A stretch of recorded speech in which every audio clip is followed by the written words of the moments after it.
परीक्षा का जो तारीख अभी आया है, वो परीक्षा का तारीख आपको 18, 19 और 20 तारीख है मेरे ख्याल से। ये जो 18, 19, 20 तारीख है, पहले क्या क्या आज डिस्कस करेंगे, एक बार सिस्टम से मैं समझा दे रहा हूँ कि आज के क्लास में सबसे पहले एग्ज़ाम डेट, इसको लेकर के थोड़ा सा चर्चा करना ज़रूरी है। एग्ज़ाम डेट जो दिया है, जिसके वजह से अब 1 महीने से भी कम का समय दिख रहा है। दूसरा चीज़ है कि इसके लिए अब क्योंकि 1 महीने से कम समय है, मान लीजिए कि 25 दिन है, एग्ज़ाम डेट जो भी हो, एग्ज़ाम डेट बढ़ भी सकता है, घट भी सकता है, वो तो आयोग के ऊपर है। वो एक चैलेंज के रूप में आपको हमेशा रखना ही पड़ेगा कि सोया रहेगा, अचानक से एग्ज़ाम डेट कुछ आ जाएगा। चलिए उसको लेके एग्ज़ाम डेट चाहे जो भी हो, बढ़े घटे, हमें अपना एग्ज़ाम डेट इसी को मान करके तैयारी करना है। तो पहला एग्ज़ाम डेट। दूसरा जो इसमें एक प्रॉब्लम है कि कम समय में क्या करें, है ना। ये जो प्रॉब्लम आएगा कि कम समय में अब क्या करना चाहिए, ठीक, इसके ऊपर भी पहले चर्चा करेंगे। और इस कम समय में कितने टाइप के, क्योंकि स्टूडेंट्स का सब अलग अलग स्टूडेंट्स हैं, किसी के पास कुछ तैयारी किया हुआ है, किसी का तैयारी का स्तर थोड़ा अलग कम ज़्यादा हो सकता है। तो मैं हर टाइप के स्टूडेंट, क्योंकि मेरे बैच में खुद ही हर टाइप के स्टूडेंट, तो उनके लिए थोड़ा सा मैं हर टाइप के स्टूडेंट का मैंने डिफरेंट जो आपका तैयारी का स्तर है, डिफरेंट लेवल ऑफ प्रिपरेशन है, इसके हिसाब से भी कुछ बात करना ज़रूरी है, ताकि आप आराम से इसको 25 दिन का टारगेट लेकर के काम कर सकते हैं। तो ये दो चीज़ों में डिस्कस करेंगे और आपका मोटा मोटा सारे चीज़ यहाँ पे आपको पता चल जाएगा कि हमें करना क्या है, क्योंकि इसी वाले सेगमेंट का ये मेन हमारा आज विषय है। तो एग्ज़ाम डेट से पहले शुरुआत करें कि देखिए एग्ज़ाम डेट अभी जो है वो 18, 19, 20 है मेरे ख्याल से। 18, 19, 20, 3 × 2 6 पेपर, है ना, यही हिसाब है। चलिए अगस्त के चक्कर में रह गए, कोई बात नहीं है। देखिए अब एग्ज़ाम डेट को लेकर के क्या है कि एग्ज़ाम डेट जो अगस्त का है, वो अगस्त का डेट कोई ऐसा नहीं कि कोई कोचिंग वाला हम या आप में से कोई अपने मर्जी से गेस करके बैठा हुआ था। एग्ज़ाम का डेट अगस्त तो आयोग ही दिए हुए था, पेपर में भी आया था, है ना। ये एग्ज़ाम का डेट ऐसा नहीं कि हम लोग अपने मर्जी से मान करके चल रहे होंगे। ये तो एक झटका है ना कि 1 महीना पहले का नया डेट आ गया, वो भी आंसर की के साथ। वो तो उसमें 4 आंसर की निकाल रहे हैं, और वो भी एक माने कि भाई आपका एग्ज़ाम कब हुआ है और अभी तक आप आंसर की में ही लटके हुए थे। तो थोड़ा सा उसको झटका देने के लिए कि नहीं नहीं हम तो बहुत ये हैं, एक एग्ज़ाम का डेट भी साथ में दे दिया, जबकि आंसर की अलग आप नोटिफिकेशन डाल के सेपरेट डेट निकालिए। खैर यहाँ सिस्टम पे बात करने कोई मतलब ही नहीं बनता है, वो तो हम लोग सबको जान रहे हैं। तो पहला जो हमारा मुद्दा है कि अगस्त का जो तिथि है, अगस्त का जो डेट है, ये कोई मनगढ़ंत डेट स्टूडेंट्स या कोई टीचर या कोई कोचिंग वाला नहीं निकाले हुए था, ये डेट आयोग नहीं बोले हुए था पहले से। क्लियर। अब दूसरा चीज़ ये है कि इसी तारीख में CAPF का एग्ज़ाम है। तो CAPF का एग्ज़ाम UPSC कंडक्ट करती है, जो कि मेरे ख्याल से 19 तारीख का डेट है CAPF के एग्ज़ाम का। तो जो स्टूडेंट CAPF भी देने जा रहे थे, वो JPSC का मेंस भी देने जा रहे थे, तो दोनों क्लैश कर रहा है डेट। और ज़्यादा संभावना ये बनता है कि JPSC का ही एग्ज़ाम डेट आगे बढ़ना चाहिए, है ना, पहला चीज़। तो एग्ज़ाम डेट आगे बढ़ भी सकता है, लेकिन क्योंकि एक जब डेट आ जाता है ना, तो हम लोग उसी डेट को रेफरेंस मान के तैयारी करते हैं। और तैयारी आपका आराम से, पैनिक नहीं कर रही है। सबसे पहली चीज़ कि तारीख को लेकर के पैनिक नहीं करना है, क्योंकि पैनिक करके कोई फ़ायदा ही नहीं, है ना। आप इस तैयारी में आए हैं, या दुनिया के हर मोड़ पर, ज़िंदगी के हर कदम पे आपको कभी ना कभी ऐसा सामना करना ही पड़ेगा कि जो एक्सपेक्टेड था वो नहीं हो रहा है। अरे अब 1 महीना पहले करना है, 5 दिन पहले करना है। हम जब प्लांट में थे तो 50 बार ऐसा दिक्कत होता था कि अरे अब ये 10 तारीख को बोला हुआ था, अब ये इसको कल करके देना है शाम तक। तो ऐसा होता है, लेकिन हर बार उसमें हमारा जीत ही होता है। तो इसको लेकर के पैनिक आप बिल्कुल मत कीजिए, निश्चिंत रहिए कि इतने दिन में मेंस के लिए कहीं पर भी उतना दिन नहीं मिलता है। मेंस के लिए कोई भी एग्जाम हो, 2-2.5 महीना का ही टाइम मिलता है, चाहे UPSC को देख लीजिए या किसी भी एग्जाम को देख लीजिए। तो वो 2-2.5 महीना तो मिलना ही मिलना है उसमें। इसमें भी हम लोग को 2-2.5 महीना मिल गया है। क्लियर। तो कोई बहुत बड़ी चीज़ नहीं है। एग्जाम का डेट आगे जा भी सकता है, अभी भी 50-50 चांस है ना। ज़्यादा चांस है कि आगे अगस्त में ही एग्जाम, है ना। JPSC के जो भी डेट होते हैं, इस तारीख पर भी ऐसा नहीं लिखा है कि ये फिक्स तारीख है, इसी दिन एग्जाम होगा। उस पर भी टेंटेटिव ही लिखा हुआ है कि संभावित तिथि है ये भी। तो हम लोग संभावित तिथि को ही मद्देनजर रख करके अपना परीक्षा का डायरेक्शन आगे बढ़ाते हैं, ठीक। कि जितना भी दिन हमारे हाथ में आएगा, 27 दिन मिले, 28 दिन मिले, उसी के हिसाब से हम लोग अपना सिस्टम बनाएंगे। अब हर स्टूडेंट का सबसे बड़ी चीज़ है कि इंडिविजुअल उसका तैयारी का लेवल रहता है, सबके लिए कोई एक मेथड काम नहीं करने वाला है। तो उसी के लिए मैं आज आपका क्लास ले रहा हूँ, स्ट्रेटजी सेशन, कि सबके लिए अगर एक मेथड आप बना दीजिएगा तो उसका काम नहीं होगा। और सफल सबको होने का कोशिश नहीं होंगे, सफल सब लोग जानते हैं, लेकिन कोशिश करने में क्या चला जाता है ना। तो आपको सफल होना ही होना है, उसी के लिए कोशिश करना है कि हमका तो निकालना है एग्जाम। तो ये कोई बहुत पैनिक वाला सिचुएशन नहीं माना जाएगा। जिसको लग रहा होगा पैनिक से डर रहे हैं, तो आप छोड़ दीजिए तैयारी, फिर आगे का अगला 15 जेपीएससी के पीछे जाइए, छोड़ दीजिए।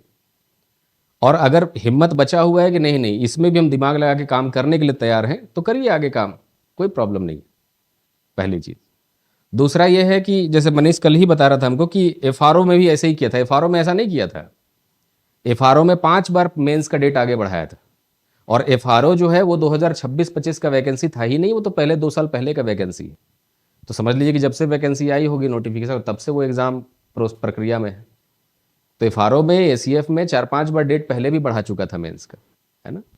तो कोई बहुत बड़ी चीज़ नहीं है, डेट आगे पीछे होता रहता है। हमारा मेन मुद्दा है कि अगर इसी को हम लोग तारीख मान लें कि चलो 18, 19, 20 इसी को हम अपना तारीख मान लेते हैं, अब हमें क्या करना है, ये हमारा मेन मुद्दा है। तो इसमें मैं जो जितने टाइप के स्टूडेंट हैं, टाइप वाइज मैं समझाने जा रहा हूं। जितना मेरा तजुर्बा है आप लोगों के साथ रह रह के हुआ है, उसके हिसाब से मैंने स्टूडेंट को कैटेगराइजेशन किया है कि किस स्टूडेंट को यहाँ कौन सा रेमेडी, उसके साथ क्या प्रॉब्लम है और क्या सॉल्यूशन लेकर के आगे बढ़ना चाहिए। हर टाइप के स्टूडेंट उसको फॉलो कर सकते हैं। तो आपको देखना बस यही कि आप किस कैटेगरी में फॉल करते हैं, किस कैटेगरी से बिलोंग करते हैं, उसी हिसाब का आप वहां पे टेक्निक लगाइए। तो हो सकता है कि इसमें कैटेगरी वाइज जैसा स्टूडेंट का तैयारी का लेवल है, किसी के लिए बहुत ज़्यादा मुश्किल हो जाएगा, किसी के लिए थोड़ा सा ज़्यादा आसान पड़ सकता है, बस इतना फ़र्क है। लेकिन अगर सब लोग अपने हिसाब से तैयारी करेंगे, अपना टेक्निक लगा करके, अपना मेथड बना करके, तो सबका यहाँ पे हो जाएगा। और फिर लास्ट में हम लोग क्या करने वाले हैं, हम लोग अपना स्ट्रैटेजी क्या बनाएंगे, उस पर तो बात हो ही जाएगा। तो पहला मुद्दा ये है कि भाई इसमें कितने टाइप के स्टूडेंट हैं तैयारी के लेवल के हिसाब से, टाइप्स ऑफ स्टूडेंट। पहले तो उसको समझें कि कितने तरीके के स्टूडेंट अभी जो एग्जाम में अपीयर होने वाले हैं, उनका तैयारी के लेवल के हिसाब से क्या टाइप है। जैसे इसमें पहला टाइप जो है, अगर मेरे से कोई टाइप छूट जाएगा तो आप हमको बताइएगा, उसको हम लिखेंगे। 1 महीने बाद में इसके एग्जाम लिए थे, इसमें भी वही करेगा, उसको छोड़ दीजिए, भूल जाइए। एफआरओ का एग्जाम अलग एग्जाम है फॉरेस्ट सर्विस का, उसमें उन्होंने एग्जाम लिया मान लीजिए 29 जून को, तो फिर उसका मेंस कब हुआ, बहुत टाइम लगा। एनीवे, और वैसे भी वो सब पुराना वैकेंसी, जेपीएससी उस तरह से नहीं होता है। जेपीएससी देखिए सारे एग्जाम को दरकिनार करके जेपीएससी का मेंस प्रायोरिटी बन गया है ना। जब भी ये साल का पहला एग्जाम होता है, कैलेंडर का पहला एग्जाम है, नंबर 1 इसका नोटिफिकेशन का नंबर होता है। तो इसको आप देखिए कि आपके जितने भी एग्जाम थे पाइपलाइन में, उन सब को दरकिनार कर दिया गया है। प्रोजेक्ट मैनेजर साइड चला गया, फैक्ट्री बॉयलर इंस्पेक्टर का भी एग्जाम है, वो भी साइड चला गया। तो उसको हटा करके एफआरओ का रिजल्ट को भूल करके प्रायोरिटी दिया गया है इसको। तो ये हमेशा प्रायोरिटी में रहता है क्योंकि सबसे ज़्यादा लोग इसी में अपीयर होते हैं। वो कोई बड़ी चीज़ नहीं है। चलिए आते हैं, पहले समझ लें, फिर उसके बाद हम लोग डिस्कस कर ही सकते हैं। इसमें टाइप्स ऑफ स्टूडेंट में जितने टाइप, मान लीजिए मेरे से कुछ रह जाएगा तो हमको बताइए कि नहीं इस टाइप का भी स्टूडेंट यहाँ पे है।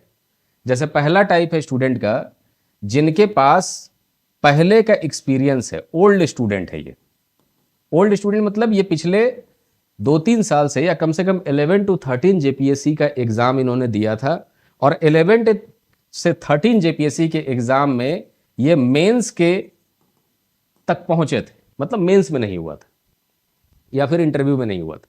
ये उस तरह के स्टूडेंट। तो पहला कैटेगरी जिनके पास एक्सपीरियंस है, मेंस इन्होंने दिया, मेंस इनका नहीं हुआ या फिर इंटरव्यू नहीं हुआ, मैं दोनों को वही मान के चल रहा हूँ, ठीक, क्योंकि मेंस में ही कम नंबर आया तो इंटरव्यू आपका हुआ नहीं। तो मान लीजिए कि वैसा स्टूडेंट है, तो इस कैटेगरी के स्टूडेंट हैं, इनके पास मेजॉरिटी ऑफ नोट्स बना हुआ होता है। देखिए ये सारा मामला है क्योंकि आपको क्वेश्चन जो लिखने हैं ना, वो 800 वर्ड का क्वेश्चन आंसर लिखना है, 800 वर्ड का। अगर 32 नंबर का है तो भी 500 वर्ड तो लिखना ही पड़ेगा ना, 500, 550, 600 वर्ड। तो ये मामला है लंबे आंसर को लिखने का।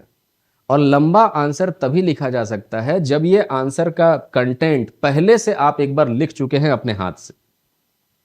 ये वैसा नहीं है कि आपने एक पीडीएफ ले लिया है, अब पीडीएफ के बल पे आप उसको कर रहे हैं, नहीं, अपने हाथ से आपने लिखा है कि नहीं लंबा कंटेंट इस टॉपिक से, क्योंकि क्वेश्चन में एक टॉपिक ही होगा, कोई भी टॉपिक दे सकता है क्वेश्चन में, कि भारत का नेशनल इनकम एक टॉपिक, तो वो टॉपिक से जुड़ा हुआ जितना भी चीज है वो आपके अपने हाथों से लिखा हुआ आपके पास है कि नहीं 1000 वर्ड में। तो अगर वो नहीं है तब आप उस टॉपिक को एग्जाम में कभी लिख ही नहीं सकते। ये सिंपल सा मामला है कि मेन रिक्वायरमेंट क्या है। रिक्वायरमेंट है कि अगर आप यहां लंबा आंसर लिख पाएंगे कि नहीं लिख पाएंगे। इसलिए सबसे बड़ा चीज क्या जरूरी है कि वो ऑलरेडी आपके पास नोट्स के फॉर्मेट में होना चाहिए, उतना लंबा नोट्स आपके पास होना चाहिए उस आंसर को पूरा करने के लिए, कि उसके किसी भी डायमेंशन को आप अपने नोट्स में लिख चुके हैं। तो जो इस कैटेगरी के स्टूडेंट हैं उनका क्योंकि एक बार आंसर राइटिंग का अभ्यास हुआ है, भले जैसा भी उन्होंने किया आंसर राइटिंग का अभ्यास, गाइडेड तरीके से, सेल्फ स्टडी से, जैसे भी उन्होंने किया, लेकिन अगर वो मेंस के स्टेज तक पहुंच गए हैं और मेंस का एग्जाम वो फेस कर चुके हैं, तो उनके लिए क्या है कि इनका नोट्स 50% तो रेडी होगा ही होगा।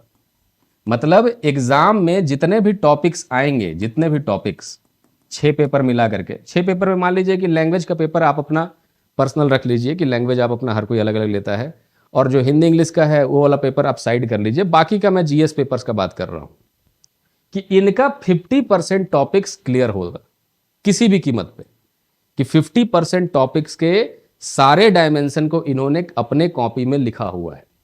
ये वैसे कैटेगरी के स्टूडेंट हैं। अब इनके लिए अलग लेवल का तैयारी करना है, इनके लिए स्ट्रेटजी 25 दिन का जो अपनाना है, आप 25 डे में कुछ अलग काम करेंगे। आप वही काम नहीं करेंगे कि शुरू से मैं शुरू करता हूं, वैसा नहीं होगा। वैसे तो शुरू से शुरू करने वाला तो कोई भी चीज यहां पे नहीं है, किसी भी कैटेगरी के स्टूडेंट को शुरू से करके तो आप 25 दिन में कुछ नहीं कर पाइएगा। हाँ, लेकिन इनके लिए क्या है कि इनके पास लगभग 50% का टॉपिक्स का लिस्ट या नोट्स बना हुआ होगा। इनको सिर्फ और 40% के आसपास करना। 100% के पीछे आप मत भागिए, 100% कभी किसी चीज का अचीव नहीं होता है। 90% आप कर सकते हैं, तो 90% के पीछे भागना है। तो 40% और आपको टॉपिक्स कवर करना है, उसका नोट्स बना लेना है और फिर एग्जाम में जाना है। अगर इनमें से गलती से आप ऐसे स्टूडेंट हैं कि आपके पास 20% नोट्स बना हुआ है, या कुछ ही टॉपिक ऐसा है जिसपे आपका कमांड है, 1000 वर्ड का आंसर आप लिखने के लिए तैयार हैं, तब फिर आपके लिए भी दिक्कत है, फिर आपको आगे बढ़ना होगा। तो ये फिलहाल के लिए ये एक कैटेगरी के स्टूडेंट हैं जिन्होंने पिछले साल मेंस इंटरव्यू तक ये पहुंचे थे, और जिनके पास 50% से ज्यादा वैसा नोट्स बना हुआ है जो नोट्स लगभग 1000-1200 वर्ड का है, जिनमें से वो 800 वर्ड का आंसर, 600 वर्ड का आंसर लिख सकते हैं। ये हो गया पहला कैटेगरी का स्टूडेंट। दूसरे जो स्टूडेंट हैं कि जो ओल्ड ही स्टूडेंट है, पहले से ही तैयारी कर रहे हैं, ओल्ड स्टूडेंट ही हैं, लेकिन ये पीटी तक ही, पीटी क्लियर नहीं हुआ था इनका। अगर पीटी क्लियर नहीं हुआ है पिछले बार 11 to 13 जेपीएससी, या उसके पहले भी आपका पीटी क्लियर नहीं हो रहा है, तब आपके लिए थोड़ा सा गंभीर मसला है, क्योंकि इसका यह मतलब है कि आपके पास बिल्कुल भी नोट्स नहीं है। ना तो पीटी के लिए नोट्स है आपके पास, मेंस के लिए नोट्स आपने बनाए हो, क्योंकि अभी तक आप जूझ रहे हैं पीटी के लिए, और इस बार पीटी क्लियर हुआ है पहली बार। तब आपके लिए सबसे बड़ी चीज यह है कि मैं ये मान के चल रहा हूं कि आपके पास नोट्स 20% या 10% ही टॉपिक्स ऐसा होगा जो तैयार होगा। या हो सकता है कि आपका, क्योंकि पीटी में इस बार अच्छा गया है, रिजल्ट तो अभी भी नहीं आया है, 145 नंबर आ रहा है, 140 नंबर आ रहा है इस बार, और आपको लग रहा है कि हो जाएगा।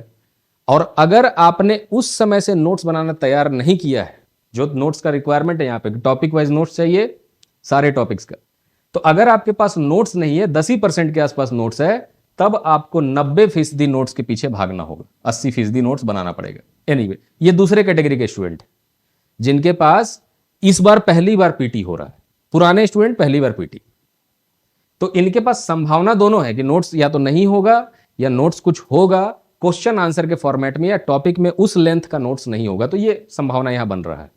ठीक, कुछ नए स्टूडेंट होंगे जो तीसरी कैटेगरी के स्टूडेंट हैं, जो न्यू स्टूडेंट्स, जिन्होंने अपना तैयारी ही 14th जेपीएससी से शुरू किया है, इनके पास तो नोट्स होने का चांस और भी कम है, क्योंकि इनके पास टॉपिक वाइज, क्योंकि 14th जेपीएससी का आप ध्यान रखिए कि जो लोग 14th जेपीएससी में पहली बार अपीयर हो रहे हैं, वो तैयारी भी पिछले 5-6 महीने से ही कर रहे होंगे, है ना, माने नोटिफिकेशन से 5-6 महीने पहले, माने जनवरी से कुछ दिन पहले कर रहे होंगे तैयारी भी। तो इनके पास नोट्स उस लेवल का नहीं होगा जिस लेवल का नोट्स होने को। घूम फिर के मामला क्या आ रहा है कि आपको नोट्स चाहिए तो चाहिए टॉपिक वाइज। अब इसमें हर स्टूडेंट के लिए अलग अलग सॉल्यूशन है। प्रॉब्लम सबके लिए एक समान लग रहा है कि मेरे पास नोट्स का संख्या उतना है कि नहीं, या टॉपिक हमने पढ़ा हुआ है कि नहीं। पहला तो अंडरस्टैंडिंग भी चाहिए कि खाली नोट से तो काम होगा नहीं, इनके लिए हो जाएगा, इनके लिए भी हो जाएगा, इनके लिए तो नहीं हो पाएगा, कि टॉपिक्स का अंडरस्टैंडिंग भी इन डेप्थ है कि नहीं, वो भी देखेंगे। लेकिन एनीवे, पहले कैटेगरी के स्टूडेंट कि न्यू स्टूडेंट्स जिनका टॉपिक वाइज नोट्स अभी नहीं है, पहली बार इनका भी पीटी हो रहा है। ये बिल्कुल नए स्टूडेंट हैं जो पिछले 5-6 महीने से तैयारी कर रहे थे और तैयारी में पीटी निकाल लिए, किसी भी कारण से पीटी अपना ये तैयार करके निकाल चुके हैं। इतने कैटेगरी के स्टूडेंट है। अब इनमें से कोई एक और कैटेगरी अगर आपको लगता है कि नहीं हम तो इससे भी अलग है, तो वो कैटेगरी के हिसाब से आप अपना जा सकते हैं। और हमको लगता है कि मोटा मोटा लगभग हमारे पास इसी टाइप के स्टूडेंट्स हैं जितने भी बैच में या बाहर भी, कि आपके पास इनमें से किसी एक ग्रुप का। तो अगर मान लीजिए, अब आते हैं कि प्रॉब्लम आपने समझा कि आपके पास स्टेटस क्या है प्रिपरेशन का लेवल, कि आपके पास 800 से 1000 वर्ड का कंटेंट अपने हाथों से लिखा हुआ कितना है, उसी के ऊपर चर्चा है। अगर आप इनमें से कोई स्टूडेंट है, इन दोनों में से कैटेगरी में से, कि जिनके पास किसी कारणवश नोट्स नहीं है टॉपिक वाइज, तो क्या करना चाहिए? अगर अभी आप इन दोनों स्टेजेस में हैं और नोट्स बनाने जाइएगा शुरुआत से, तो कभी भी एग्जाम क्लियर नहीं कर पाइएगा, कभी होगा ही नहीं कि 25 दिन में आप इतना वॉल्यूम का नोट्स बना पाइएगा। एकदम जीरो से आप शुरू करके सारा का सारा करने जा रहे हैं। तो इसके लिए क्या स्ट्रेटजी होना चाहिए? इसके लिए आप थोड़ा सेलेक्टिव तैयारी ही करिए। सेलेक्टिव का मतलब कि अब आप थोड़ा क्षमता बढ़ाइए। कैसे क्षमता बढ़ाएंगे? कि मान लीजिए कि आप एक दिन में एक टॉपिक का नोट्स बना पाते थे। जैसे अभी हमारा क्लास चल रहा था तो हम लोग एक टॉपिक को लेकर कवर करते थे अपने क्लास में। फिर ज्योग्राफी जब साथ चलता तो 2 टॉपिक्स को कवर करते, है ना, ज्यादा से ज्यादा। अब वैसा नहीं कर सकते, अब हमें 5 टॉपिक कवर करना होगा। मतलब इसमें आप क्या टारगेट बनाइए, एक दिन में 5 टॉपिक का लगभग 800-800 वर्ड का नोट्स बनाइए एक दिन में, और वो सिलेक्टेड टॉपिक्स होंगे। रिस्क तो लेना ही पड़ेगा। अब ये मामला है कि रिस्क आप कितना ले सकते हैं, क्योंकि जब आप सिलेबस को अपने देखिएगा तो सिलेबस को देखने के बाद कि चलो पिछले साल का क्वेश्चन हम हटा देते हैं, उन टॉपिक्स को नहीं पढ़ेंगे, तो वो टॉपिक्स का संख्या कितना आएगा? 4, 5, 6, इससे ज्यादा तो नहीं आएगा। तो उनको हटाने के बाद ही बहुत सारा टॉपिक्स बचा हुआ है और आपको लगेगा कि भाई इसमें तो सब इंपॉर्टेंट है, किसी से भी क्वेश्चन आ सकता है, ये लगने लगेगा। और इस चक्कर में जब सबका नोट्स आप बनाने चलेगा तो नहीं बन पाएगा। तो आपको सेलेक्टिव तैयारी करना होगा। हर दिन 5 टॉपिक को लिखना होगा, लिखना। और एक एक टॉपिक का नोट्स जो है 1000 वर्ड्स में बनना चाहिए। जिनके पास, ये किन लोगों के लिए रेमेडी है? कि जो बिल्कुल ही नहीं पढ़े, जिनके पास पढ़े तो हैं लेकिन नोट्स नहीं है बना हुआ। क्योंकि उसको करिएगा कैसे? मतलब मेरा बस सवाल यही कि चलो आप टेस्ट सीरीज देने बैठ गए, तो टेस्ट सीरीज में लिखिएगा क्या जाकर के? कंटेंट ही जब आपके पास नहीं है तो, कि टेस्ट सीरीज का हम मॉडल आंसर खाली देख लेंगे, तो नहीं होगा खाली मॉडल आंसर देखने से। क्योंकि एक टेस्ट में क्वेश्चन एक सब्जेक्ट से पूछा जाएगा सिर्फ 4, और एक सब्जेक्ट नहीं, उसके अंदर 2 सब्जेक्ट रहेंगे, किसी किसी में 4-5 सब्जेक्ट रहेंगे। कि मान लीजिए मैं अगर कहना चाहता हूं यहां पे कि जैसे देखिए टेस्ट सीरीज आप देने जा रहे हैं ये वाले स्टूडेंट्स, तो एक टेस्ट में मान लीजिए मैं हिस्ट्री और ज्योग्राफी मिला करके, हिस्ट्री ज्योग्राफी से इनसे आएगा 2 क्वेश्चन, इनसे आएगा 2 क्वेश्चन, तो 2 ही टॉपिक कवर हुआ ना मॉडल आंसर देख करके। बाकी का टॉपिक तो टेस्ट सीरीज से ज्यादा जरूरी है आपके पास कंटेंट का होना। टेस्ट आप दीजिए, कोई दिक्कत नहीं है, टेस्ट का भी मैं मेथड बताऊंगा कैसे टेस्ट को यहां पे देना है। तो आपके पास सबसे जरूरी है कि हर दिन 5 से इसको आप बढ़ाइए। ये तो मैं मिनिमम बोल रहा हूं 5 टॉपिक, इसको आप बढ़ाइए, ठीक है। हर दिन चूज कर लीजिए कि भाई मेरा मान लीजिए कि पेपर है कि मान लीजिए पेपर 3 है हमारा हिस्ट्री, पेपर 3, पेपर 4, पेपर 5 और पेपर 6, ये 4 पेपर मैं मान के चल रहा हूं, इनमें से आपका एग्जाम होना है। लैंग्वेज पेपर अलग है, लैंग्वेज के लिए जो 5वां मैंने लिखा है लैंग्वेज के लिए लिखा है कि इनमें से हर दिन आप सुबह सुबह एक एक टॉपिक लेकर के बैठ जाइए और उस टॉपिक को 1000 वर्ड में लिखिए। जितना जल्दी हो जाए उतना बढ़िया है। इसमें से एक चूज कीजिए, फिर पेपर 4 पॉलिटी गवर्नेंस में से एक चूज कीजिए, पेपर 5 इसमें से एक चूज कीजिए और इसमें से एक चूज कीजिए, जितना हो पाए। अगर हर दिन यह प्रक्रिया दोहराया जाए बिना फेल हुए, तो आप देखेंगे कि अंत में आपके पास 25 दिन में 125 टॉपिक्स हो चुका है। 125 टॉपिक, और फिर यहां से क्वेश्चन, उस टॉपिक से क्वेश्चन लड़ने का जो प्रोबेबिलिटी है वो बढ़ चुका होगा। आर्बिट्रेरी वे में तैयारी करने जाइएगा तो वही प्रोबेबिलिटी 0 हो जाएगा, क्योंकि आपके पास स्ट्रेटेजिक वे में नोट्स नहीं बनाए। हर दिन टारगेट कीजिए, बहुत ज्यादा टारगेट नहीं करना एक दिन में। कहने के लिए बोर्ड पे लिखना या बोलना मुंह से बहुत ईजी है कि हम 50 टॉपिक एक दिन में लिख सकते हैं। उस तरह का टारगेट्स मत बनाइए, अचीवेबल टारगेट्स बनाइए कम, कि 5 आपने लिखा, एक टॉपिक लिखने में आपको लगेगा समय 1 घंटा 45 मिनट, उससे कम में नहीं लिख पाइएगा। तो उसके हिसाब से जोड़ लीजिए कि 5 से 6 घंटा यहां लगना है। इसमें आप अपने हिसाब से बढ़ा सकते हैं कि 5-5 घंटा का 2 शिफ्ट आपने कर दिया तो 10 हो सकता है टॉपिक, 250 हो जाएगा उधर। तो जितना कैपेसिटी है उसके हिसाब से मिनिमम 5 तो लिखना ही लिखना है, सेलेक्टिव टॉपिक चुन करके। और वो चुन करके हम बताएंगे कि ये टॉपिक हम लोग करने जा रहे हैं, इसी टॉपिक को आपको लिखना है। तो ये उन स्टूडेंट्स के लिए है जिनके पास नोट्स बिल्कुल भी नहीं था और उनके पास टॉपिक वाइज नोट्स 1000 वर्ड का मिनिमम बनाने का चैलेंज है।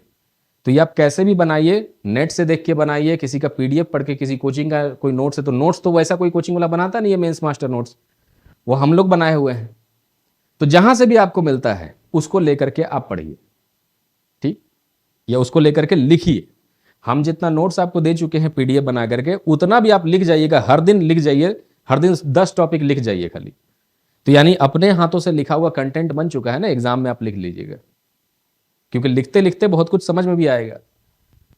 एनीवे, तो ये उन लोगों के लिए मेथड है कि आपको हर दिन मिनिमम 5, मैक्सिमम 10-12 भी आप कर सकते हैं, अपने हिसाब से करिए। तो 4 इधर से हो गया, एक लैंग्वेज का लिखना ही लिखना है, इसको नहीं लिखे बिना कुछ काम नहीं होगा। अब अगर मान लीजिए कि आप लिखने जा रहे हैं और आपके पास समय बच रहा है तो आप एक टेस्ट दे सकते हैं एक दिन में।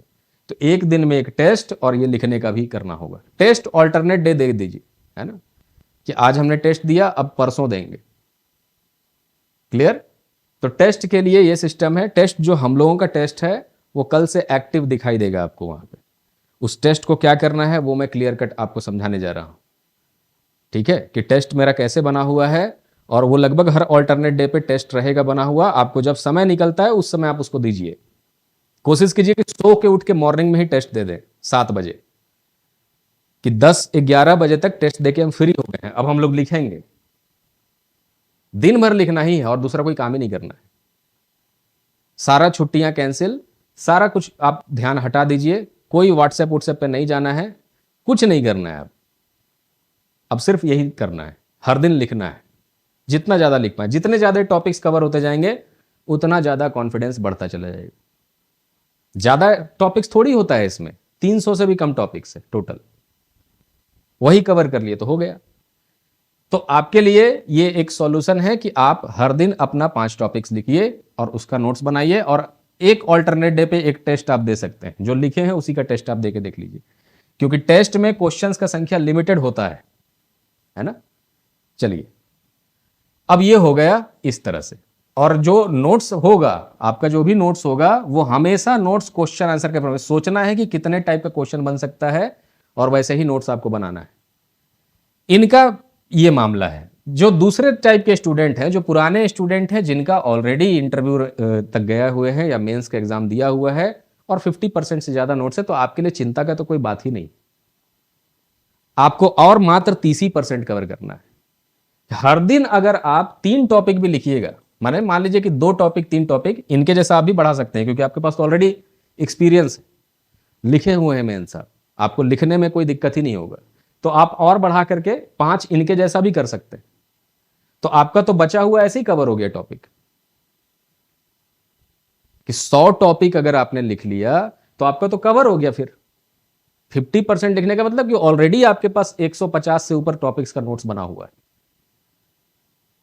है ना। तो आप अपने ये ध्यान दीजिए कि सबसे पहले सारे लोग जाकर के चेक कीजिए अपने रिसोर्स को, कि मेरे पास कितना टॉपिक्स का नोट्स अवेलेबल है जो हमने अपने हाथों से लिखा है, और सिर्फ हमको देख लेने से सब याद आ जाएगा, इतने डायमेंशन थे, इतना हम लिख सकते हैं। अपने रिसोर्स को पहले कंसोलिडेट कीजिए, जो पहले से है आपके पास, तुरंत उसको आज के दिन में ही कंसोलिडेट करना है कि क्या है हमारे पास टोटल और कितना बचा हुआ है जो हमको करना है। और जो बचा हुआ है उसमें इन लोगों को तो सेलेक्टिव करना है कि बस ये टॉपिक्स हम पढ़ेंगे जो मैं यहां बताऊंगा। और जितने लोगों को, अब क्योंकि पूरा पढ़ना आपके लिए बस का बात ही नहीं है, और मेंस में वैसे भी पूरा नहीं पढ़ा जाता है। पूरा पढ़ने का मतलब ही है कि आप इतना लेंदी आंसर लिखने के लिए पूरा पढ़ने जा रहे हैं, तब तो गए काम से फिर, है ना। फाउंडेशन के जैसा तैयारी करिएगा, मेंस में 1-2 महीना में कहां से कर पाइएगा, है ना। तो चलिए, हमने अभी तक जो भी बताया इनके लिए कि आप भाई मिनिमम जितना बचा हुआ है पहले वो टॉपिक्स आइडेंटिफाई कीजिए कि इतने टॉपिक्स बचे हुए हैं जिन पे हमारा कमांड नहीं है, जिनकी वजह से पिछले बार भी छठे थे, कम नंबर आ गया था। उन्हीं टॉपिक्स पे ज्यादा आप फोकस कीजिए। पहले तो एक अच्छा सा नोट्स होना चाहिए क्वेश्चन आंसर के फॉर्मेट में कि क्वेश्चन कितना बन सकता है, प्रोबेबल क्वेश्चन उतना आपके पास दिमाग है ही, आप खुद ही सोच सकते हैं कितने वैरायटी का क्वेश्चन पूछ सकता है, उसके हिसाब से बस आंसर लिख लीजिए। अदरवाइज हमारा मेंस मास्टर नोट्स दिया ही हुआ है आपको, जो जो नहीं है बस उसी के ऊपर जाइए, है ना। और पीछे वाले सबको जो रिसोर्स आपने कंसोलिडेट किया उस पर फोकस कीजिए, उसको ये कीजिए। और जो टेस्ट है हमारा, मान लीजिए मैं 20-30 टेस्ट या 20 से 25 टेस्ट बनाने का कोशिश करता हूं, हर दिन के लिए एक टेस्ट, तो आप मॉर्निंग में ही 6 घंटे का टाइम निकाल लीजिए, 5 घंटे का टाइम निकाल लीजिए। हर दिन एक ही टेस्ट है तो 3 घंटे का टाइम निकालिए मॉर्निंग में ही। 8 से 11 आपका मान लीजिए ये है, फिर मैं 11-12 बजे से क्लास लेना शुरू करूंगा। क्लासेस थोड़ा लंबा चल सकता है, 5 घंटा 6 घंटा। वो मैराथन क्लास नहीं है कि 12 घंटे हम क्लास लेंगे, वो ऐसा क्लास लेने कोई मतलब ही नहीं है।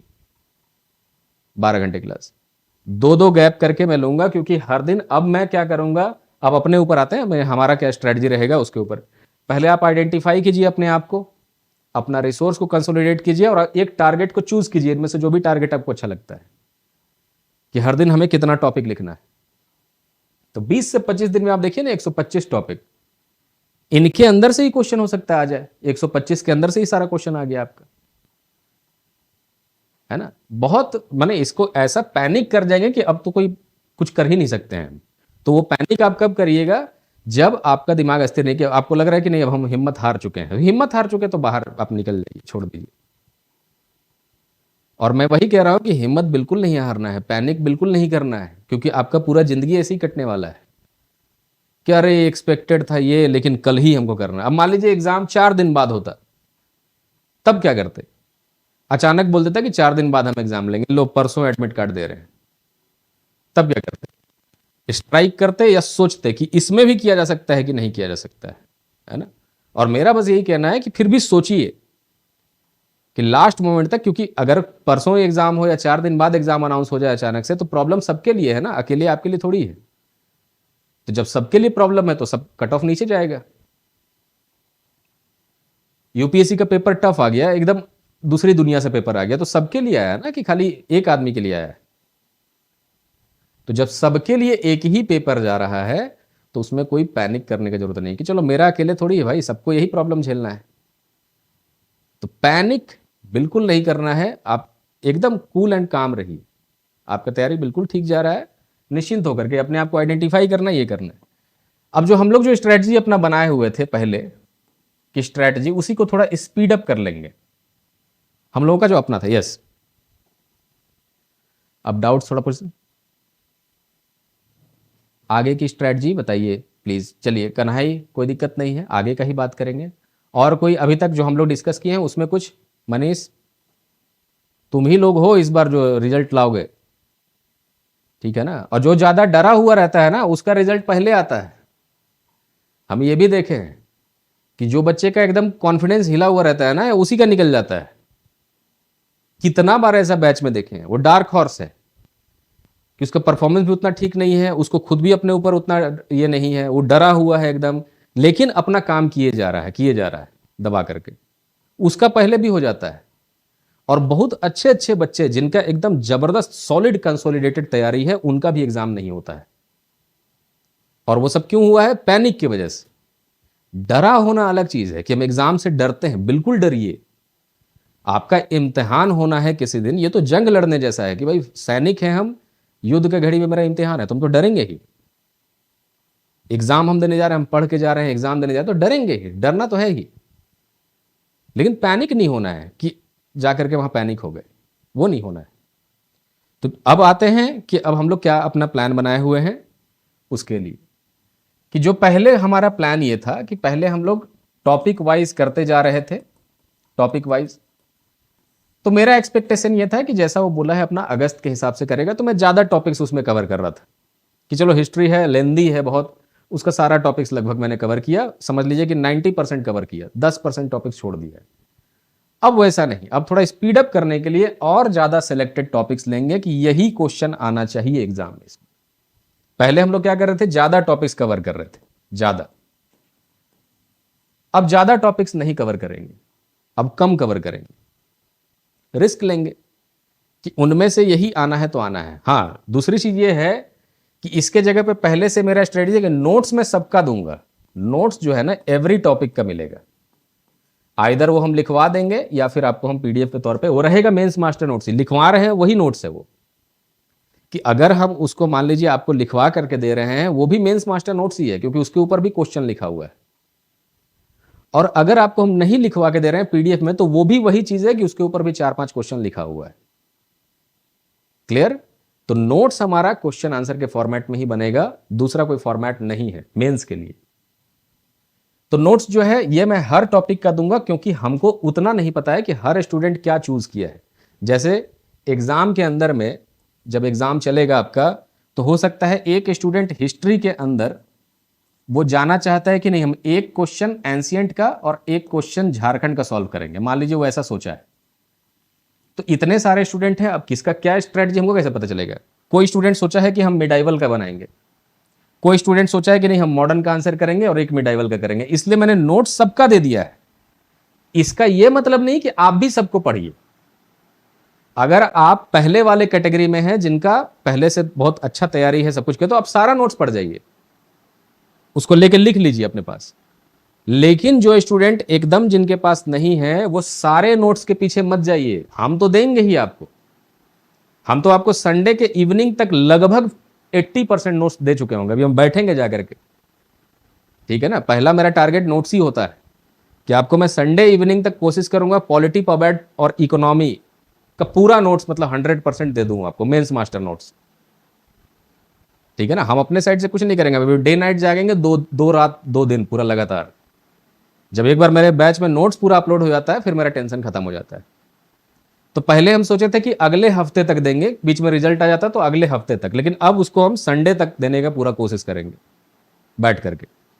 तो हम आपको नोट्स देंगे सबका। आप क्या करिएगा, आप चूज कर लीजिए कि आपको एंशिएंट ज्यादा कंफर्टेबल लगता है कि मिडाइवल ज्यादा कंफर्टेबल लगता है हिस्ट्री में। ज्योग्राफी में वैसे ही कि जब ये ज्योग्राफी का बात हो गया, अब ज्योग्राफी में क्या करना है कि आपको देखना है कि क्या रिसोर्सेज वाला आपको अच्छा लगता है, या फिर आप फिजिकल ज्योग्राफी ज्यादा पसंद करते हैं, या आप इंडियन ज्योग्राफी ज्यादा पसंद करते हैं, या फिर आप झारखंड का ज्योग्राफी ज्यादा पसंद करते हैं।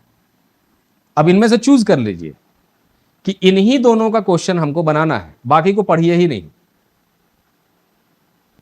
क्लियर? सबको पढ़ने चलिएगा तो वैसे भी ऑलरेडी बहुत वो मुश्किल है ना। एकदम फाउंडेशन से शुरू से पढ़ते तो पढ़ते, कोई बात नहीं। मेंस में वैसे नहीं करना है। मेंस में आपको पिक पॉइंट चूज करना है, एकदम पिन पॉइंटेड, कि किसका आंसर हमको लिखना है जाकर के एग्जाम, और उन्हीं 2 सेक्शंस को आपको तैयार करना है। इसीलिए मैं सबका नोट्स दे रहा हूं, ताकि जो स्टूडेंट को जो ठीक लगता है उसको पढ़ेगा। क्लियर? उसको अटेम्प्ट करेगा, बाकी अटेम्प्ट करने का कोशिश नहीं करना है। यहां पे ज्योग्राफी हो गया, आपके पास सिर्फ पेपर 6 में प्रॉब्लम है। पेपर 6 में आपके पास चॉइस नहीं है ना, इसमें आप चॉइस नहीं कर सकते हैं, क्योंकि वो सेक्शन का क्वेश्चन आना है तो आना है। हाँ, लेकिन उसमें चॉइस क्या है कि चलिए 2-2 आपको दिया हुआ है कि या तो इसको या फिर इसको सॉल्व कीजिए, है ना। तो चलिए, तो हम लोग ऐसे ही, हमारा स्ट्रेटजी क्या है अभी कि अब हम लोग टॉपिक वाइज जो पढ़ने वाला है, जो एक्सप्लेनेशन वाला है, वो एकदम वैसे ही टॉपिक का मैं एक्सप्लेनेशन करूंगा जो एकदम प्रोबेबल टॉपिक है और वो एकदम छोड़ के जाने लायक नहीं एक्सप्लेनेशन वाले में। नहीं तो बहुत ज्यादा मैं एक्सप्लेनेशन के पीछे नहीं, अब बहुत ज्यादा आपको मैं लिखवाने के पीछे जा रहा हूं कि ये आपके पास लिखा हुआ है कि नहीं। अगर नहीं लिखा हुआ है तो लिखो इसको, है ना। ये लिखने वाले का एग्जाम है, इसमें पढ़ने वाले का कोई जगह नहीं। क्लियर? तो हमारा स्ट्रेटजी क्लियर कट हो गया। मेरे पास अभी जो नोट्स का स्टेटस है, हिस्ट्री का मैंने सारा दे दिया आपको, ये जितना भी आपके पास चला गया, इसमें से जो सेक्शन आपको पसंद आता है, जो सेक्शन पे कमांड ज्यादा बनता है, मजा आता है आपको पढ़ने में, उसको आप पढ़िए। ज्योग्राफी जो है, ज्योग्राफी अब मैं इसको ठीक तरीके से लूंगा। तो ज्योग्राफी के अंदर मान लीजिए 2-2 3-3 टॉपिक मैं करके आपको कवर करता हूं कि जो एकदम डिफिकल्ट है समझना, बहुत मुश्किल है, उस वाले टॉपिक को मैं समझाने की कोशिश करूंगा जो फैक्चुअल है। जैसे कास्ट टोपोग्राफी है, वो चीजें हैं, वो सब दिया हुआ जो आपके टॉपिक्स में है, फैक्चुअल चीजें। ये ऐसा होता है, हर सब्जेक्ट का अपना एक गहराई का लेवल है कि एकदम पीएचडी लेवल तक अगर आप उसको करना चाह रहे हैं तो वो एक अलग लेवल है, कि उसमें इतना अंदर तक घुस करके करना है तो अलग लेवल है। यहां उतना अंदर नहीं घुसना है, लेकिन हाँ अच्छा खासा डिटेल में जानना जरूर है, क्योंकि आपको आंसर लिखना है 800 से 1000 वर्ड का। तो ज्योग्राफी में फिजिकल ज्योग्राफी, इसमें कुछ सेलेक्टेड टॉपिक, बाकी साइक्लोन वगैरह को मैं ऐसे ही छोड़ दे रहा हूं, क्योंकि ऑलरेडी टेम्परेट एंड वो साइक्लोन, ट्रॉपिकल साइक्लोन पूछा जा चुका है। ठीक है, तो बचा सुनामी, वोल्केनो, ये सब से कोई क्वेश्चन आ सकता है एग्जाम में, अभी तक नहीं आया हुआ है। तो जो एकदम एक्सप्लेनेशन जरूरी है उन्हीं वाले टॉपिक्स को मैं करूंगा, और सेम चीज applies to all the subject, कि मेरे एक्सप्लेनेशन वाले में भले आप लाइव क्लास अटेंड करें या ना करें, हमको कोई दिक्कत नहीं है, क्योंकि ऑलरेडी वो मैं लेक्चर उठा उठा के यूट्यूब पे भी डालूंगा, यहां भी डालूंगा। अब मुझे ये इंश्योर करना है कि हर दिन आप उसका लिखते हैं कि नहीं। तो हर दिन मान लीजिए आपको टारगेट पकड़ने में दिक्कत होगा, तो मेरा काम क्या है, टॉपिक आइडेंटिफाई करना, कि मैंने आपको मान लीजिए कल का डेट है, कल का डेट, तो कल के लिए टॉपिक बताया है कि ये टॉपिक है, अब इसको हम भी पढ़ाएंगे क्लास में, लेकिन आप लाइव क्लास अटेंड करिए चाहे नहीं करिए, आपके कॉपी में वो टॉपिक्स लिखा होना चाहिए। भले आप, क्योंकि मास्टर नोट्स पहले ही मिल गया आपको, जो 1000 वर्ड का आपको लिखना है, तो वो आप पहले से ही लिख के रखे रहिए, हम रात में ही डाल देंगे टॉपिक्स। ठीक है, कि ये हम कल पढ़ाने वाले हैं 4-5 टॉपिक, इसको आप रात में ही लिख लीजिए। ठीक है, तो हमको डिक्टेशन एकदम कम देना पड़े क्लास के अंदर में, कि डिक्टेशन में मैं बताते चलूंगा कि हाँ इसका इंट्रो में, बॉडी में ये चीज होना चाहिए, नहीं है तो हम लिखवाएंगे भी कुछ कुछ चीजें, लेकिन आप लिखने में कोई कमी मत कीजिए, है ना। ये तो चलता रहेगा, इसमें हम भी 100 टॉपिक के आसपास कवर करेंगे, लेकिन आप लिखने में कोई कमी नहीं करिएगा, क्योंकि ऑलरेडी उसका नोट्स मैं पहले दे चुका हूं, और मैं बोल रहा हूं कि सिर्फ उतार लीजिए, कम से कम समझ समझ के उतार लीजिए। तो हम लोग अब मोस्ट इंपॉर्टेंट 100 टॉपिक की तरफ जाएंगे, तो 100 टॉपिक कवर करूंगा, और उम्मीद करेंगे, रिस्क लेंगे कि इन्हीं 100 में से क्वेश्चन आपका आना चाहिए, इनसे बियॉन्ड क्वेश्चन नहीं जाना चाहिए। 100 टॉपिक कवर किया और हमारा क्वेश्चन इनके अंदर से ही आना चाहिए। क्लियर? तो ये हमारा स्ट्रेटजी है। बाकी नोट्स जो है ये सिर्फ 100 टॉपिक का नहीं, नोट्स पूरे का चला जाएगा आपके पास। अब यहां पे कोई डाउट है तो हमसे पूछिए। अब डेट वाइज टारगेट ले ले काम करना है कि कल हमको इतना टॉपिक कवर करना है, चाहे कितना भी टाइम लग जाए उसके पीछे। तो 2 ब्रेक 3 ब्रेक लेकर के, लेकिन हमारा क्लास थोड़ा सा लंबा ही चलेगा, है ना। कोशिश यही करना है कि फर्स्ट हाफ में एक टेस्ट दे लीजिए और वो करिए। अब आते हैं, ये तो हमारा स्ट्रेटजी रहा, अब आते हैं टेस्ट, कि इसके साथ साथ आप टेस्ट कैसे दीजिएगा। टेस्ट जो है मान लीजिए 2 से 3 दिन के अंदर में हम उसको चालू करेंगे, तो टेस्ट मैं अपलोड कर दूंगा रात में। जैसे टेस्ट सीरीज है हमारा, इसके पीछे नहीं भागना है बहुत ज्यादा, मैंने पहले ही बोला आपको कि टेस्ट सीरीज में इसको मैं रात में ही अपलोड कर देंगे, अपलोड नाइट में कर देंगे, और आप सुबह सुबह उठिएगा, आपको टेस्ट दिख जाएगा वहां पे। ठीक है, टाइमिंग में बता रहा हूं टेस्ट का टाइमिंग, कि टाइमिंग आपको क्या करना है। अब जेपीएससी वाले टाइमिंग पे मत जाइए, कि वो जेपीएससी तो दिन में एग्जाम लेगा, दिन में सेकंड हाफ में, हर दिन 2 पेपर होता है, उस पर नहीं जाना है। आप क्या कर रहे हैं, सुबह ही उठिए, 7:30 बजे ही दे दीजिए टेस्ट, 7:30 पे, लेकिन टेस्ट हमेशा दिन में देना है, सुबह में देना है। इवनिंग के टेस्ट का कोई मतलब नहीं बनता है। आप इवनिंग में पढ़िए भले, ठीक है, हम पढ़ा रहे हैं, आप वो पढ़िए और अपना नोट्स बनाइए, लेकिन टेस्ट हमेशा दिन में दीजिए। तो आप 7:30 बजे से लेकर के, और हर दिन मैं 2 टेस्ट अपलोड करूंगा, 2 टेस्ट। तो अगर आपका से संभव हो पाता है तो 7:30 से 10:30 एक टेस्ट, और फिर 12 से लेकर 2 बजे तक एक टेस्ट दे दीजिए, मैंने 12 से लेकर 3 बजे तक। 2 होता है तो 2, 1 होता है तो 1, कोशिश कीजिए 2 देने का, और सुबह जग करके 2 दे दीजिए, क्योंकि मेरा पेपर अपलोड हो जाएगा रात में 1 से 1:30 बजे तक। अगर आप 5 बजे उठ के टेस्ट दे लिया और बेटर, लेकिन टेस्ट हमेशा होगा तो सुबह ही होगा, क्योंकि सेकेंड हाफ के टेस्ट में उतना आप नहीं कर पाएंगे। ये नहीं कि हम रात में 8 बजे 5 से 8 हम टेस्ट दे रहे हैं, वो सब नहीं करना है। रात में आप पढ़िए, है ना, शाम में हम पढ़ाते जा रहे हैं, रात में आप नोट्स बनाते जाइए, और सुबह सुबह उठने का आदत डालिए कि टेस्ट हमको देना ही देना है 7:30 बजे 8 बजे, क्योंकि ज्यादा लेट इसमें नहीं करना है। अपलोड हम दो दो कर देंगे, लेकिन आप इनमें से एक टेस्ट भी दीजिएगा तो चल जाएगा आपका काम, ठीक है ना। किसी दिन एक दिन मान लीजिए मैंने बोला कि ठीक है आज मेरा ब्रेक है, कि संडे आ गया तो संडे को आप जितना पीछे का टेस्ट है सबको दे लीजिए। ये एक्सरसाइज सिर्फ 1 महीना, तो मेरा टेस्ट परसों से ये अपलोड हो जाएगा। इसमें मैं टेस्ट मान लीजिए कि हिस्ट्री ज्योग्राफी पेपर 3, पेपर 3 के मान लीजिए मैंने 2 टेस्ट लगाया, 2 टेस्ट, ताकि हर सेक्शन कवर हो सके इसका। तो उसी तरह मान लीजिए कि पेपर 4 भी है, इसका भी 2 टेस्ट, ताकि हर सेक्शन कवर हो पाए। पेपर 4 का भी 2 टेस्ट, पेपर 5 का इसका भी 2 टेस्ट बन सकता है। 4 टॉपिक है ना, 2-2 टेस्ट में कवर हो जाएगा। और फिर है पेपर 6, तो इसका 3 टेस्ट बनाना पड़ेगा। ये 3 सेक्शनल है, तो 2 इंटू 6 हो गया, 3 9, और फिर फुल लेंथ टेस्ट, तो 9 और 4 13 टेस्ट, तो टोटल टेस्ट 13 है, टोटल 13। तो मैं पेपर तो भले अपलोड करूंगा आपको जितना भी है कि 2 टेस्ट का, लेकिन आप दीजिएगा, हो सकता है कि 1 टेस्ट, जितना आपके पास समय बचता है ना। और दोपहर के बाद जो है मान लीजिए कि 11 बजे से 11:30 या जितने बजे से 1 घंटे का आपको ब्रेक मिल गया, यहाँ पर 1 घंटे के ब्रेक लेने के बाद क्लास अटेंड कीजिए। बिना टेस्ट दिए कोई भी बच्चा क्लास में मत आइए, आप उसको सुबह में ही दे लीजिए, क्योंकि आपको ठीक ठाक गैप भी तो मिल रहा है ना। हमारा एग्जाम है मान लीजिए 18 जुलाई को, तो 13 टेस्ट लेने के हिसाब से आप देख लीजिए कि अभी आपके पास 26 दिन का भी, 2-2 दिन के बाद भी टेस्ट लेंगे तो चलेगा आपका। क्लियर? तो हर दिन 1 टेस्ट भी देने से आपका काम हो जाएगा। और टेस्ट में मैं उसको तुरंत ही इवेलुएट करने की कोशिश करूँ, अदरवाइज आपको मॉडल आंसर मिला ही हुआ है, साथ में देख लीजिए कि कितना नंबर आ रहा है। क्लियर? तो ये हमारा प्लानिंग है ना। हम लोग इस तरह से काम करेंगे अगले 18-19, और अगर डेट बढ़ता है इन केस, अब फाइनल जो हम लोग डिस्कशन करेंगे, इफ डेट जो है पुराने वाले अगस्त के हिसाब से चला गया, अगस्त में, तो फिर हम लोग रिवीजन करेंगे, फिर रिवीजन, क्योंकि टॉपिक जितना था उतना हमने कवर किया। मन करेगा तो और 4-5 टॉपिक कर लेंगे, 10 टॉपिक कर लेंगे, लेकिन उसके बाद हम लोग रिवीजन का प्लान करेंगे। क्लियर? कि भैया ये हमको याद रह जाना चाहिए, क्योंकि मेरा बस स्ट्रेटजी इतना ही है कि आप टेस्ट लिखते लिखते ही एग्जाम लिखिए, है ना। बीच में गैप हो गया तो गए काम से। तो रिवीजन के दौरान भी मैं कुछ टेस्ट बनाऊंगा, फिर अगर ये बढ़ गया डेट तो कुछ टेस्ट नया भी देंगे, है ना, उस समय के लिए, कि आप एकदम फ्रेश होकर के तब एग्जाम लिखने जाइए।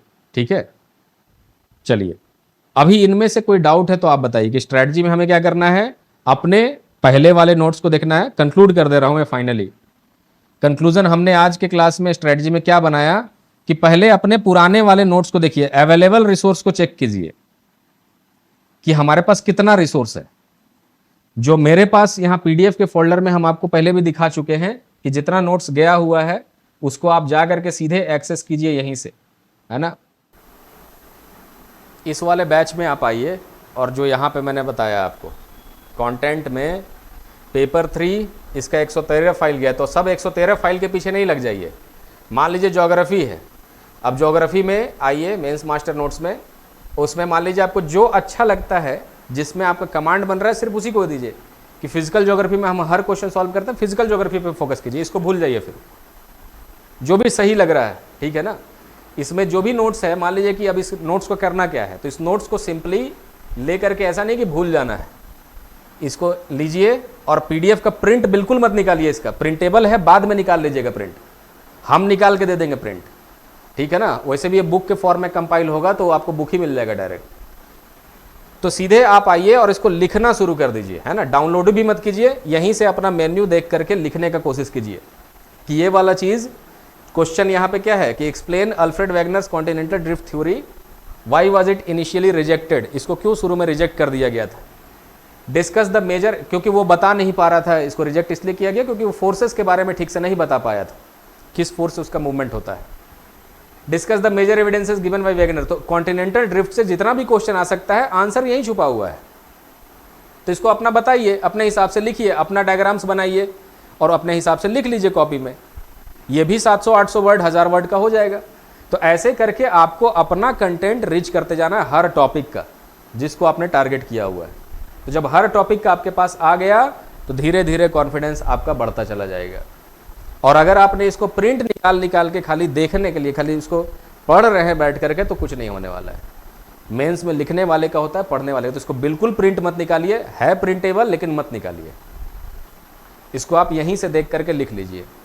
अगर यहाँ देखने में दिक्कत होता है तो यहाँ आप डाउनलोड कीजिएगा, आपके फ़ोन में आ जाएगा, वहाँ से आप बैठ करके लिख लीजिए जूम करके कोई भी ऐप से। तो बस मेरा यही कहना है कि हमारे स्ट्रेटजी में बस इतना ही है कि हम नोट्स, इसका जितना खाली दिख रहा है ना, ये सब भर जाएगा।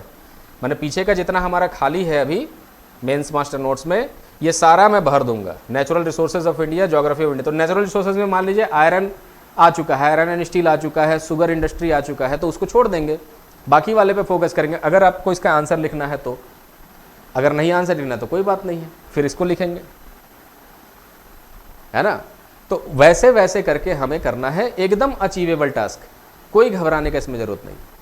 और आप सीधे जाइएगा, आपको टेस्ट सीरीज में वहीं पे दिख जाएगा। टेस्ट में अभी कुछ नहीं दिख रहा है, पीछे वाला प्रीलिम्स का टेस्ट यहाँ लगाया हुआ था, इसमें बगल में मेंस का टेस्ट भी दिखेगा, सब्जेक्टिव टेस्ट।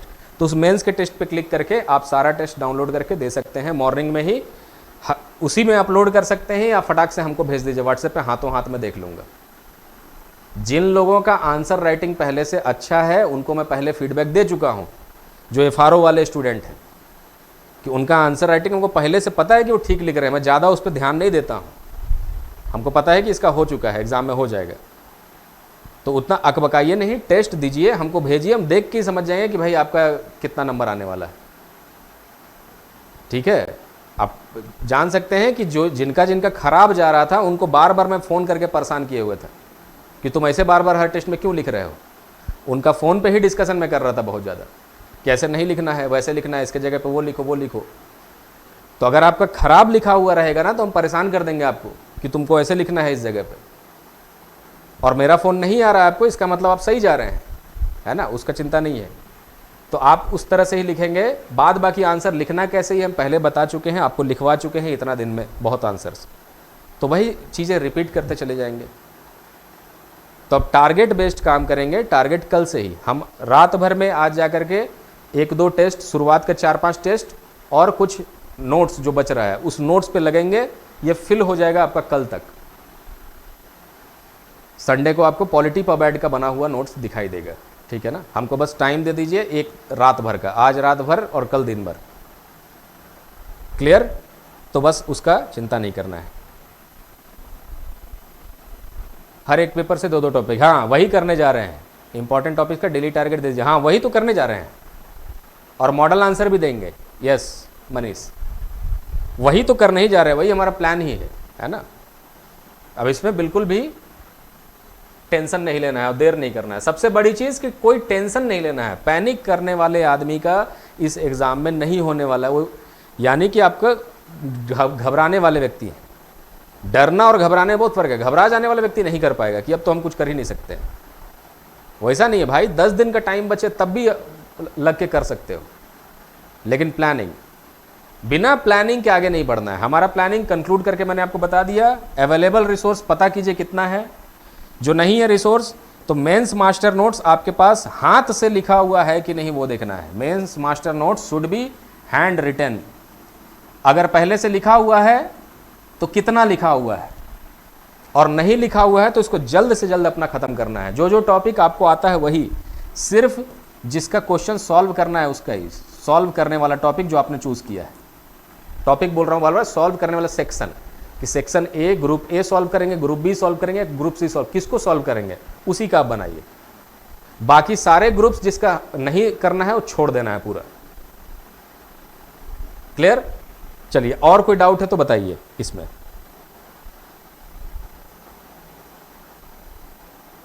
और कोई डाउट? तो मैं हर दिन कोशिश करूंगा कि 4-5 टॉपिक डिस्कस हो जाए और वो हम आपको करके देंगे। भले उसमें मान लीजिए कि जो एकदम क्रिटिकल टॉपिक है जिसका एक्सप्लेनेशन बहुत ज़्यादा ज़रूरी है, उन सारे टॉपिक्स का डिस्कशन क्लास में करते चलेंगे और आपका ये होता चलेगा। ठीक है, बाद बाकी आप नोट्स जितना जल्दी ख़त्म करिएगा उतना बढ़िया है। ठीक है, तो ये हमारा स्ट्रेटजी। सबको समझ में आ गया क्या करना है? और कोई इसमें दिक्कत, मेजर प्रॉब्लम? एक बार ये बताइए कि कौन सा ऐसा स्टूडेंट है जिसके पास बिल्कुल ही मेंस मास्टर नोट्स नहीं है, माने क्वेश्चन आंसर के फॉर्मेट में टॉपिक वाइज एकदम ही नहीं है नोट्स। कितने लोग वैसे हैं?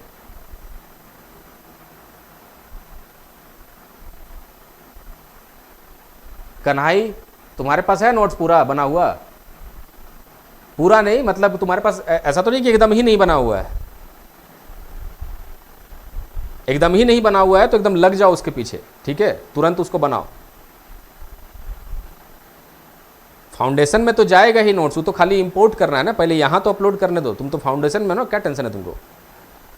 उसमें जाएगा ही जाएगा भाई, जितना रिसोर्स हम, फाउंडेशन बैच का मतलब क्या है कि जितना हमने इधर उधर किया, आंसर राइटिंग बैच, ये बैच, वो सारा चला जाएगा फाउंडेशन में। तुमको थोड़ी टेंशन है फाउंडेशन बैच वालों को कि हम आगे फाउंडेशन को दिक्कत होगा, तुम्हारे लिए सारा कुछ है, इतना रिसर्च हो चुका है, सीधा तुमको उठा के डाल देंगे उधर, उसमें क्या दिक्कत है उसको करने में, है ना? ये जितना भी चीज़ है, ये आंसर राइटिंग तो फायदा ही करेगा।